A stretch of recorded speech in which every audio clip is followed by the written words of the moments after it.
Natikman mo na ba yung trending na sisig carbonara? Tara, gawin natin. First, add oil and pork belly and wait until it's golden brown. Pag okay na, palamigin lang natin ng konti at i-chop lang natin ito into pieces. Ilipat lang natin sa isang lagayan, then i-mix natin ng sibuyas, siling green, kalamansi, toyo, suka o liquid seasoning, at syempre, paminta. Haluin lang natin yan ng mabuti tapos set aside muna natin. Kunin natin yung Festa Creamy Carbonara Sulit Pack. Sa carbonara sauce naman, ikasa lang natin ang bawang at sibuyas sa butter. Then ibuhos na natin ang carbonara sauce. Simmer natin for a few minutes. Then lagay na natin yung ginawa nating sisig. Magtira lang tayo ng konti for garnish later. I-boil naman natin yung Festa Spaghetti na kasama sa Sulit Pack.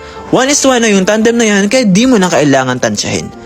After that, ilagay na natin sa carbonara sauce yung pasta na binoil natin for 8 to 10 minutes. Mix lang natin yung pasta and sauce hanggang makoat lahat ng spaghetti. After that, i-garnish na natin yung sinet aside nating sisig. Nilagyan ko na rin ng chicharon para mas appealing, di ba? And voila! Meron tayong sisig carbonara, a great and unique alternative to pancit or palabok. Kaya i-ready mo na ang sisig carbonara mo sa next occasions na isa-celebrate mo. So, ano pa hinihintay mo? Kain na! Magluto ka na rin! Let's go!